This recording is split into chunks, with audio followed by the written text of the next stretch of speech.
En nuestro diario vivir, nos encontraremos siempre con oportunidades de servir, pero en realidad deberíamos estar dispuestos a servir siempre, a realizar actos de bondad por los demás, pues a veces la vida nos dará lecciones muy difíciles de comprender y en muchos casos muy dolorosas.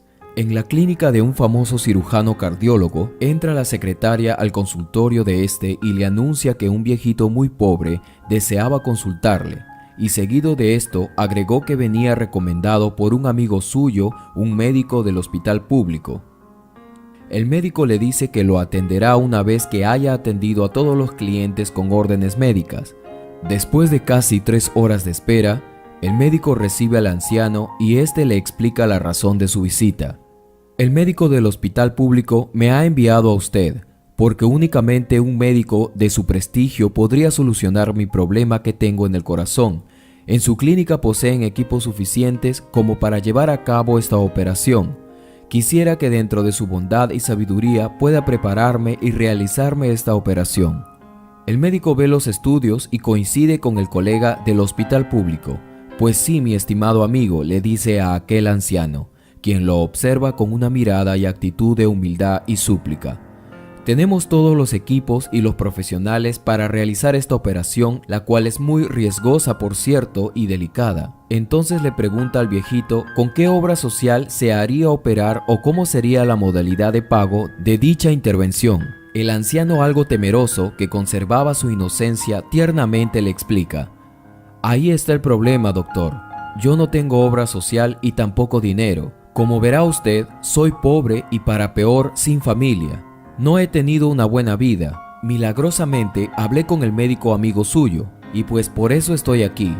Lo que pido sé que es mucho, y la verdad no sé cuánto estará una operación así, pero tal vez entre sus colegas y usted puedan ayudarme. El médico no lo dejó terminar y al escuchar tal explicación enfureció y no lo dejó continuar. Estaba indignado con su colega de aquel hospital. Lo enviaría de regreso con una nota explicándole que su clínica era privada y de mucho prestigio, así que era imposible que él pudiera ayudarlo, pues decía que este era un negocio, mas no una beneficencia para personas pobres. Por lo tanto, no podría acceder a su pedido.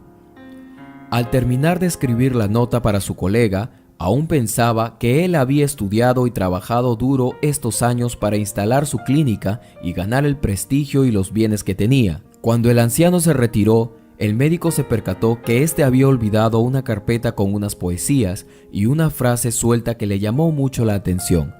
La frase decía: el órgano que mejor habla es el corazón, y estaba firmada por Jean Marcel. Esta frase le gustó mucho al médico, pero lo que más le gustó fue el nombre del autor de la frase, Jean Marcel. Le hacía recordar a su niñez y su juventud, pues en la primaria la maestra les leía sus hermosos cuentos infantiles, los cuales le habían hecho viajar en su mente, aunque no se explicaba cómo el anciano había podido conseguir esos libros y esas hojas de aquel escritor. No le dio mucha importancia. Ya vendrá por ellos, se dijo, pues debe saber que son de mucho valor para los que saben de cuentos y poesías para niños. Pero sentado en su escritorio recordaba sus días de estudiante. ¡Wow! ¡Qué recuerdos!, decía, mientras leía una y otra vez aquellos manuscritos y libros de poesías. En la secundaria, la profesora de literatura le enseñaba bellísimas poesías y fue con una de ellas que, al dedicarle a una de sus compañeras, se enamoró por primera vez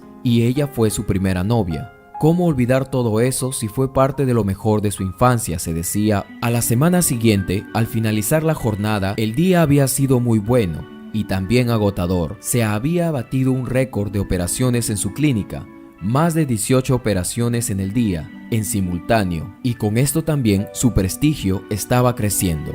Más de 800 atenciones en consulta para sus futuras operaciones. Se alistaba para ir a casa ya, tranquilo, sabiendo que su emprendimiento había arrancado con buen pie. Sentía que nada era mejor que lo que le estaba pasando.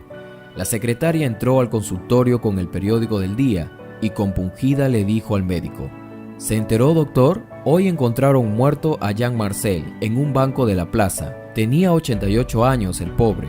El médico suspiró de pena y contestó: justo en estos días algo me había traído a la mente su nombre, y es que era muy bueno en crear historias y poesías. Me apena muchísimo escuchar eso.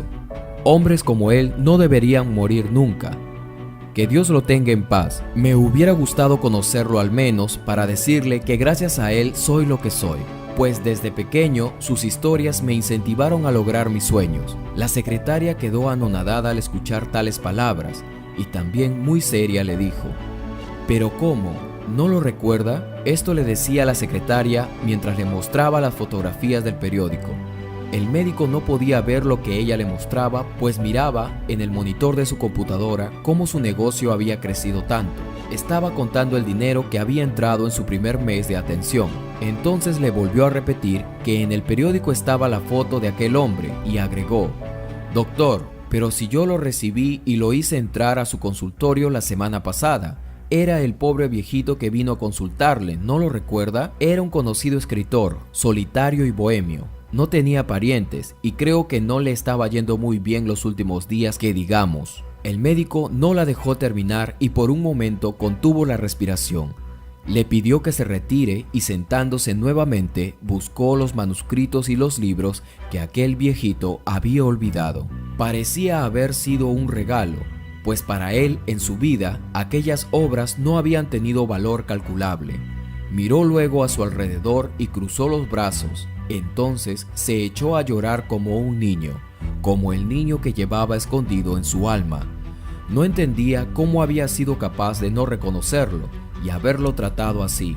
Por largo tiempo estuvo en silencio en su consultorio. Luego, mientras secaba las lágrimas de su escritorio, sacó delicadamente la imagen de Cristo que estaba debajo del vidrio y después de besarla la guardó en un cajón mientras decía: «Perdón, Señor, no soy digno de ti, no soy digno de que me mires. Todo lo que tengo lo debo a ti. Lo que un día prometí de ser médico para servir a los demás no lo he cumplido. Me enviaste a un pobre hombre y me habló con la voz de su corazón, y yo lo escuché con el oído del egoísmo. Mi vergüenza es grande. Perdóname, Señor». Con el correr del tiempo, el médico, en memoria de aquel escritor, cambió el nombre de su clínica. Ahora la clínica se llamaría Clínica Jean Marcel, y así fue denominada desde entonces. Se hizo muy famosa. El médico habilitó también un sector para la atención de los pacientes sin órdenes médicas y él personalmente practica las operaciones, recordando siempre una escritura que se le había pasado desapercibida. Cuando el Hijo del Hombre venga en su gloria, rodeado de todos los ángeles, se sentará en su trono glorioso. Todas las naciones serán reunidas en su presencia, y él separará a unos de otros, como el pastor separa las ovejas de los cabritos, y pondrá a aquellas a su derecha y a estos a su izquierda. Entonces el rey dirá a los que tenga a su derecha: «Vengan, benditos de mi Padre, y reciban en herencia el reino que les fue preparado desde el comienzo del mundo, porque tuve hambre y ustedes me dieron de comer, tuve sed y me dieron de beber, era forastero y me alojaron, estaba desnudo y me vistieron, enfermo y me visitaron, preso y me vinieron a ver». Los justos le responderán: «Señor, ¿cuándo te vimos hambriento y te dimos de comer? ¿Sediento y te dimos de beber? ¿Cuándo te vimos forastero y te alojamos? ¿Desnudo y te vestimos? ¿Cuándo te vimos enfermo o preso y fuimos a verte?». Y entonces el rey les responderá: «Les aseguro que cada vez que lo hicieron con el más pequeño de mis hermanos, lo hicieron conmigo». ¿Cuántas veces nos habrá pasado lo mismo a nosotros? Nos han hablado con la voz del corazón y no hemos oído. Hemos sido egoístas con nuestros hermanos. Pidámosle entonces a Dios que no nos pase como a este pobre médico, que habiendo curado tantos corazones, sucedió que no había podido curar el suyo y sobre todo escucharlo también. Espero como siempre que esta historia les haya hecho reflexionar y también les invito a realizar esos cambios de actitud con los demás, sobre todo con los más indefensos como lo son nuestros ancianos y nuestros niños. Reciban un abrazo a la distancia y todo mi amor para ustedes, de donde quiera que se conecte. No olviden suscribirse, activar la campanita de notificaciones y darle manito arriba.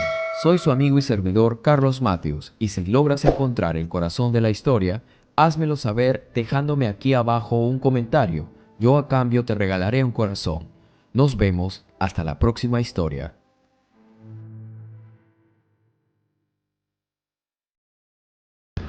¿Qué les pareció esta historia, mis queridos amigos y amigas? Sin lugar a dudas, me ha dejado una profunda reflexión. Siempre nosotros, cuando escuchamos historias como estas, nos preguntamos si realmente sucede en la vida real. Y la verdad es que sí. Hay muchas historias tejiéndose detrás de estos mismos instantes en el que nosotros nos encontramos tranquilos. Muchos sufren, muchos pasan por diferentes adversidades, como la siguiente historia que compartiré contigo a continuación.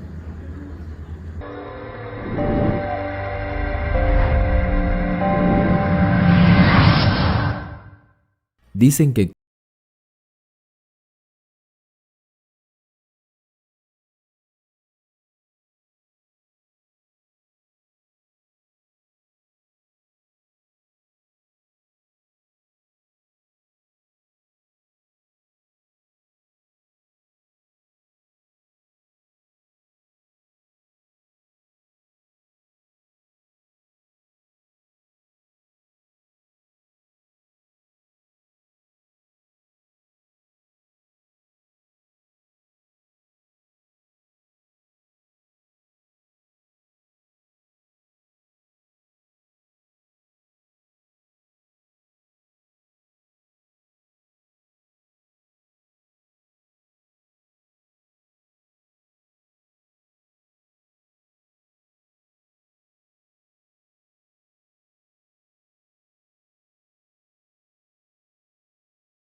ponerla en contacto con mi lengua descubriría un sabor diferente.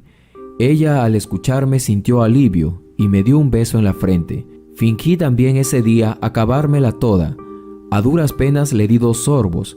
Así después de unas semanas de tomar solo la mitad, le tomé gusto, pero ella se las ingenió para darle diferentes sabores, y debo confesar que mi rendimiento superó en gran manera mis expectativas. La avena no era tan mala después de todo. Pero algo que entendí entonces es que no éramos solo pobres, sino que estábamos quebrados. Debo relatarles también la parte triste que empezó a cobrar fuerza a mi corta edad aún. Un día, mientras jugaba en la calle, un hombre se acercó, vio mis zapatillas, las cuales yo había encontrado colgadas en un árbol. Estaban rotas y se podían ver mis dedos, pero al menos se sentía mejor que correr descalzo y patear una pelota vieja y desinflada. Este al verme se acercó y preguntó por mi nombre, que dónde vivía y si me gustaría entrenar como todo un profesional. Asentí con la cabeza y tras decirle a mis padres, al día siguiente él llegó por mí. Yo lo esperaba con aquellas zapatillas que había encontrado colgadas en un árbol. Él me vio y me dijo, muchacho, quítate eso, y tras esto me dio unas zapatillas nuevas. No lo podía creer. lo confortable que se sentía. Fueron las primeras zapatillas de fútbol que tuve en mi vida. Eso jamás lo iba a olvidar. Mis padres, dentro de la miseria y la zozobra, apostaron por mí, y aunque solo ellos eran quienes apostaban por mí y me apoyaban, a mí me bastaba para no darme por vencido. Ellos hacían los esfuerzos más grandes para poder llevarme a entrenar. Durante mis primeras experiencias en el fútbol, por ser de color y mis rasgos morenos, me di cuenta que nadie me compraría para algún club. En un partido de exhibición, llegaron los buscatalentos de los clubes. Yo fui el autor de 4 goles de los 5 que anotamos ese día. Muchos me vieron y sabían que había dado lo mejor de mí, mi entrenador sobre todo. Él siempre me animaba, pues cuando él me encontró, él me había preguntado por qué quería ser futbolista. Y le dije que mis padres y yo vivíamos en la pobreza, y yo quería sacarlos de allí. Eso a él lo conmovió. Y cuando empecé los entrenamientos, él se dio cuenta que estaba determinado a realizar mis sueños por mis padres. Lo haría de cualquier forma, pues ellos eran el motor y el motivo de ser mejor. Al terminar el partido de exhibición, sentado, esperaba que cualquiera de los clubes buscara pagar mi pase a la reserva de los clubes de fútbol en Europa, pero desagradable y triste fue mi sorpresa al escuchar una discusión que tuvo mi entrenador en aquel entonces con uno de los buscatalentos. Quería mi pase a condición. Eso significaba que quería que jugara un año gratis y después de eso recién hablaríamos de un precio conmigo. Mi entrenador se salió de control al escuchar tal propuesta y el buscatalento agregó: mira los rasgos que tiene tu jugador. Nadie te proporcionará algo mejor de lo que yo te estoy ofreciendo. Tendré que comerme las críticas si lo llevo a jugar a Europa. ¿Sabes lo que dirán de mí?, decía. Mi entrenador me vio, volteó y le contestó al hombre: quizá no es este el momento, pero ya llegará el que valore su talento. El buscatalento movió su cabeza en señal de desaprobación y se fue. Entendí entonces que el talento no era suficiente, pues me juzgarían por mi apariencia. ¿Estaba condenado acaso a quedar en el anonimato?, me preguntaba. Pero había un resentimiento hacia lo que me había tocado vivir. La pobreza no era una vida buena, ni un ideal para nadie. Creo que si Dios me había dado la posibilidad de lograr algo en la vida, debería hacer que sea realidad, pues de nada me serviría tener la oportunidad y desperdiciarla. Era la única oportunidad que yo tendría en mi vida. Ese era mi regalo, y yo sabría cómo darle vuelta al asunto. Y es que tenía mucha rabia por muchas cosas, como por ejemplo las ratas que corrían por nuestro departamento, o porque no podía ver los deportes, y eso era lo más triste. Pues quería ser un buen futbolista, un buen atleta, y no podía saber nada de lo que estaba pasando en la televisión, pues no tenía una. Llegaba al colegio y todos los niños hablaban de la final.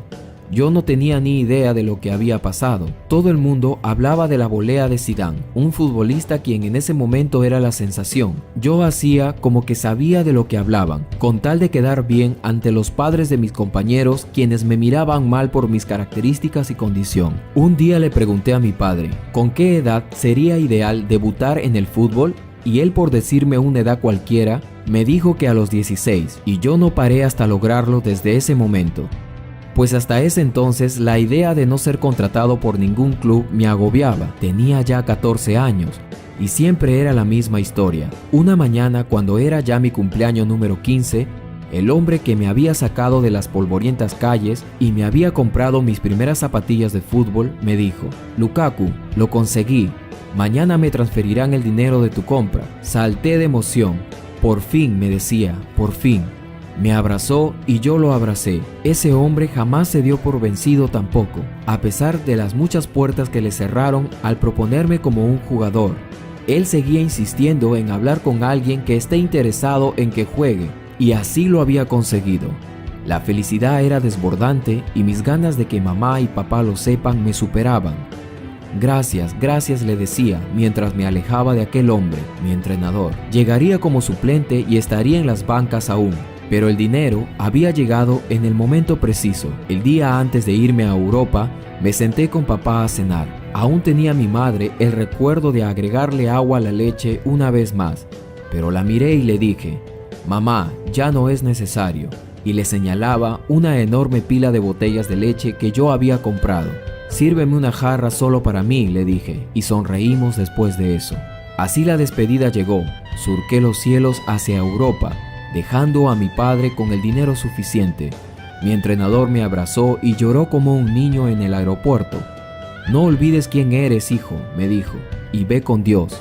Entonces llegué y era suplente en el Anderlecht. Ya iba a cumplir los 16 y recordé entonces lo que mi padre me había dicho sobre cuándo un jugador debería debutar. Esta vez, al ver la inmensidad de gente que había venido a ver al juego, lo que hice fue acercarme al entrenador y le supliqué que por favor apostara por mí, y yo le prometía cierta cantidad de goles. Si no lo lograba, que me volviera a sentar. Y efectivamente, a los 16 años, forzando mi debut, encontré a alguien más que apostó por mí y así lo hice. Y no solo convertí la cantidad de goles que le prometí, sino que me convertí en el máximo goleador de aquel campeonato nacional. Anoté 76 goles en 34 partidos. Todos los hice con los botines que me había regalado mi entrenador. Sentía que eran parte de mí, y a diferencia de otros jugadores que tenían hasta 5 o 6 pares para un solo juego, yo solo quería esos. Los sentía parte de mí y me identificaba mucho con ellos. Después de todo, no necesitaba nada más. Desde entonces decidí ser el mejor jugador de la historia de Bélgica. No bueno, no excelente, el mejor. Estoy agradecido a aquel hombre que apostó por mí, a pesar de la situación en que yo me encontraba y a pesar de las puertas que le fueron cerradas en la cara. Gracias, entrenador. No hay excusas cuando en verdad quieres hacer algo y te prometes que no vas a fallar. Pueden haber aún prejuicios en cuanto a tu raza, tu credo, tu apariencia, pero las bocas se callan con lo que uno es capaz de hacer, no con lo que uno es capaz de decir. Mi nombre es Lukaku. Espero que esta historia haya calado hondo en sus corazones como en el mío. Reciban un abrazo desde lo más profundo de mi corazón. Soy su amigo Carlos Matthews y no olvides suscribirte, activar la campanita de notificaciones para que así puedas ser el primero en recibir historias como estas. Déjame un comentario si captaste el corazón de la historia. Yo a cambio te regalaré un corazón. Estaré de nuevo con ustedes en la próxima historia en tu canal Latido de Corazón y Vida. ¿Qué tal, amigos? ¿Cómo están? Sean ustedes bienvenidos a una nueva historia, amigos. Bueno, muchas historias en realidad, llena de reflexiones como siempre. Así que no les hago perder el tiempo más. Yo soy su amigo Carlos Matthews, aquí en su canal de las mejores historias, Latido de Corazón y Vida. La siguiente historia empieza así. Llevó a un pordiosero a su palacio, sin imaginar lo que éste haría a sus espaldas. Y muchos son los llamados a la gran cena, los más sabios, eruditos, los más respetados, los más presentables, pero nadie llegará porque están enfrascados en sus propias mentes, en sus propios consejos. Entonces el rey irá a los lugares donde nunca pensó ir y hallará mucha más sabiduría de la que había pensado tener, de manos de quienes él menos esperaba. Porque no lo que vemos ante nuestros ojos siempre será grandeza a pesar que se vea bien, mas de la boca de los que jamás fueron escogidos, el Señor encontrará sabiduría y sobre todo lealtad. Pensad en esto mientras escuchas y ves la siguiente historia. Cada noche dormía en el zaguán de una casa diferente, frente a la plaza central del pueblo. Cada día se recostaba debajo de un árbol distinto, con la mano extendida y la mirada perdida en sus pensamientos. Allí emprendía el viaje al pasado, porque en su presente solo había sombras y algo de miseria. Cada tarde comía de la limosna o de los mendrugos que alguna persona caritativa le acercaba. El aire acariciaba su rostro al tocar el sol el horizonte, el cual le anunciaba que la noche estaba por llegar con el frío. Sin embargo, a pesar de su aspecto y la forma que tenía de pasar sus días, Latif era considerado por todos el hombre más sabio del pueblo, quizá no tanto por su inteligencia, sino por todo aquello que había vivido.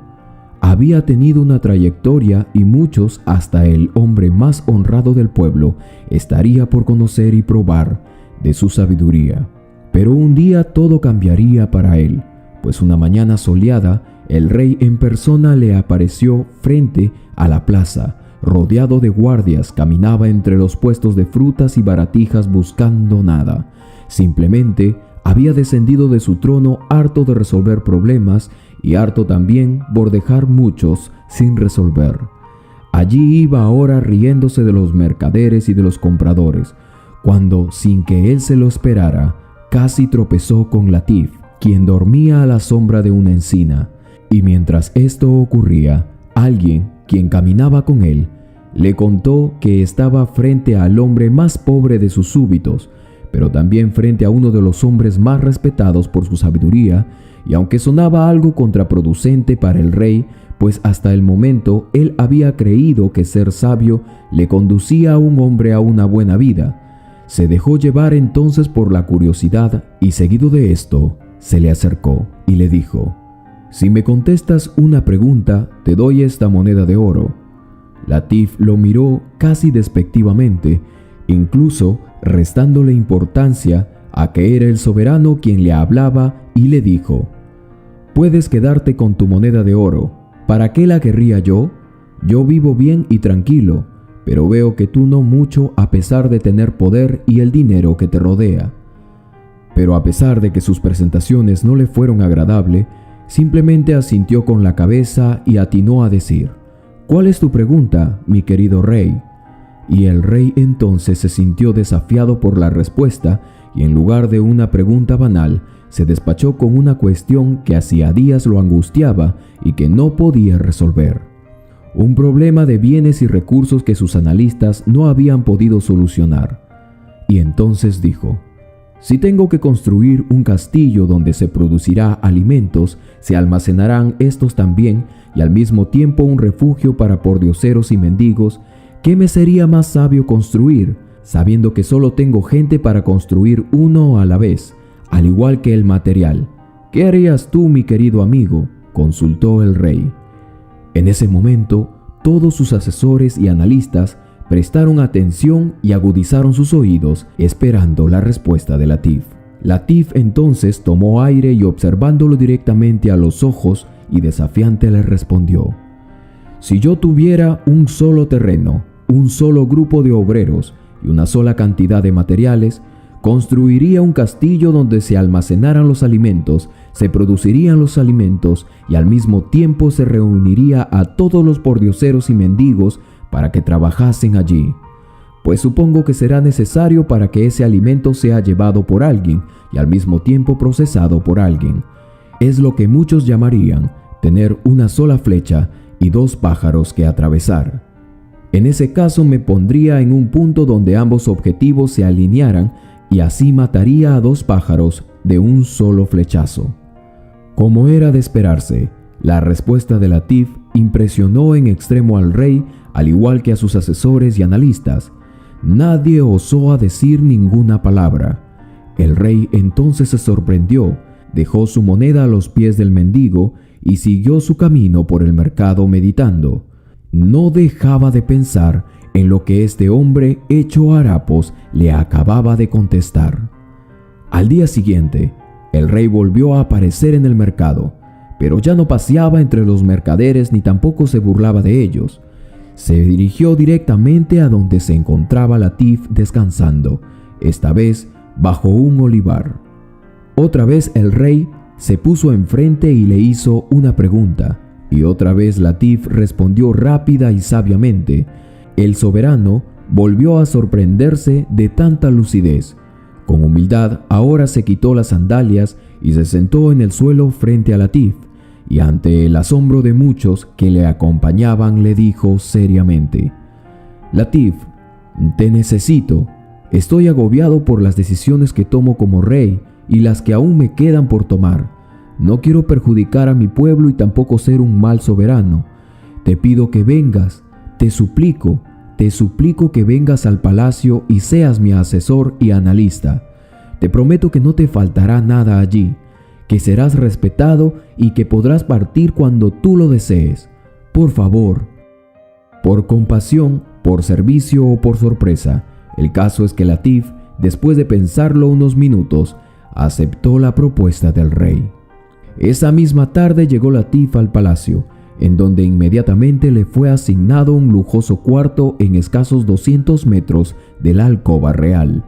En la habitación, una tina de esencias y con agua tibia lo esperaba. Durante las siguientes semanas, las consultas del rey no se hicieron esperar.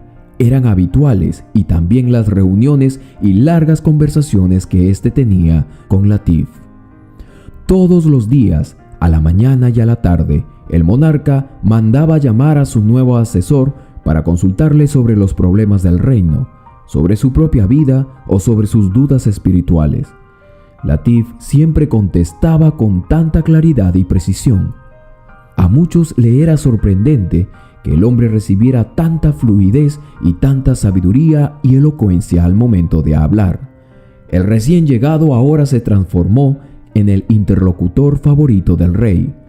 A los 3 meses de su estancia, ya no había medida, decisión o fallo que el monarca no consultara con su preciado asesor.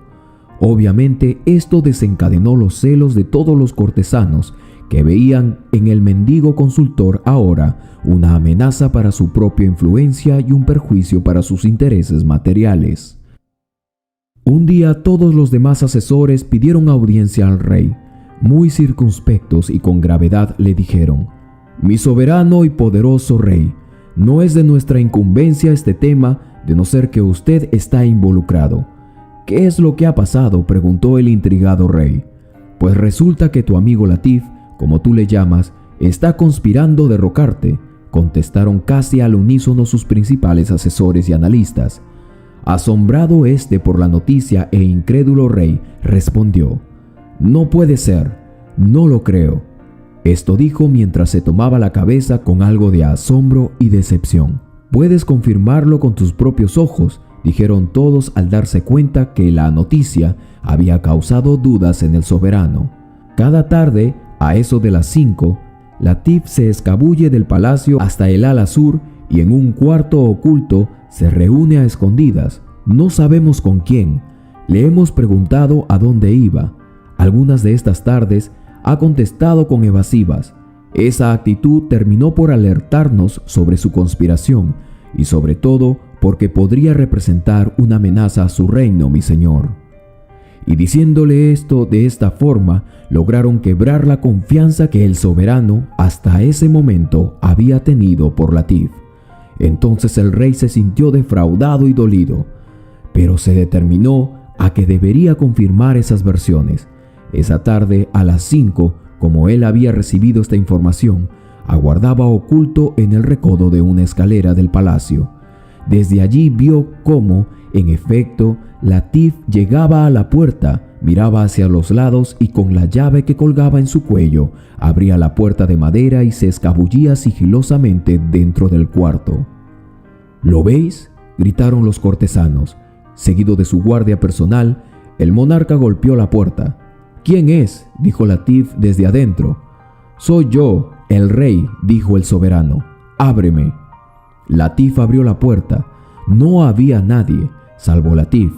No existía ninguna puerta o ventana, ninguna puerta secreta, ningún mueble que permitiera ocultar a alguien. Solo había en el piso un plato de madera desgastado, en un rincón una vara de caminante y en el centro de la pieza una túnica raída colgando de un gancho en el techo. «¿Estás conspirando contra mí, Latif?», preguntó un rey algo quebrado. «¿Cómo se te ocurre, majestad?», contestó Latif. «De ninguna forma. ¿Por qué lo haría? Pues vienes aquí cada tarde en secreto. ¿Qué es lo que buscas si no te ves con nadie? ¿Para qué vienes a este cuchitril a escondidas?». Latif medio sonrió y se acercó a la túnica rotosa que pendía del techo. La acarició y le dijo al rey: «Hace 6 meses, cuando llegué a tu castillo, lo único que tenía eran esta túnica, este plato y esta vara de madera. Ahora me siento tan cómodo con la ropa que he visto. Es tan confortable la cama en la que duermo. Es tan halagador el respeto que me das y tan fascinante el poder que me regala mi lugar a tu lado. Por esa razón vengo cada día para estar seguro de una sola cosa: no olvidar quién soy y de dónde vine». Qué interesante historia, amigas y amigos. Un verdadero latido de corazón y vida. Muchos principios encontraremos en esta magnífica historia, pero el que más me cautivó fue la actitud de Latif, que aunque muchos le envidiaban, él jamás quería olvidar una cosa: quién era y de dónde había venido. Espero que muchos también reflexionemos y seamos humildes, pues un día estaremos abajo y otro arriba. Un día podríamos ser mendigos y mañana ricos o viceversa. Pero jamás borremos de la memoria cómo inició todo, pues esta nos indica el curso de la vida real. Yo soy tu amigo Carlos Matthews y te invito a suscribirte, así no te pierdes de ninguna de nuestras historias de reflexión. Activa la campanita de notificaciones, así serás el primero en recibir las primicias de nuestro canal. Conmigo será hasta una próxima historia en tu canal, Latido de Corazón y Vida.